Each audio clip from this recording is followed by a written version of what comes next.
dernier jour, l'un des derniers jours en tout cas, d'entraînement avant le Fort Boyard Challenge.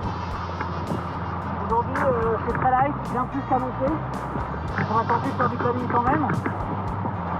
Et ça va me permettre de voir à quel point j'arrive à remonter, parce qu'aujourd'hui le vent est vraiment très exactement orienté nord-ouest.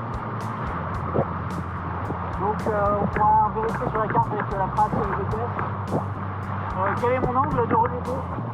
L'une des difficultés que j'avais eues les années précédentes, c'était que je remontais pas assez tout en allant pas assez vite. On va essayer ça aujourd'hui en essayant de sa place. Je vais vous mettre à l'aise tout de suite, j'ai une bonne marge de progression. Je vais vous montrer sur l'image le tracé que j'ai fait.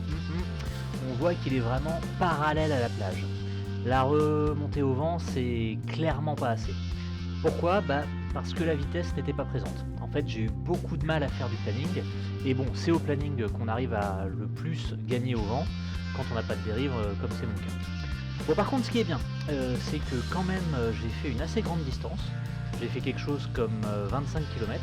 Et donc, c'est quand même pas mal, parce que du coup, le Fort Boyard Challenge, c'est une course longue distance. Alors évidemment, vu que je vous dis ça, je vais quand même vous mettre la vidéo de quelqu'un qui me dépasse allègrement sans aucun état d'âme, qui va beaucoup plus vite que moi, et d'ailleurs vous remarquerez qu'il remonte plus aussi. Pour que vous puissiez comparer, pour vous faire une idée sur la remontée au vent, je vais vous mettre d'autres tracés à l'écran. Ça, c'est des jours de juillet 2025 où il y avait beaucoup plus de vent. Donc, ça, c'est mes super tracés à fond au planning, et on voit clairement que j'arrive à m'éloigner de la plage.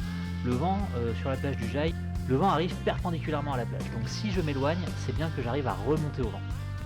Donc voilà, plutôt que de vous montrer des images de planning et de vitesse desquelles je sais que vous êtes friands, je vais vous mettre une compilation de petits water start et des gamelles que je me suis prises.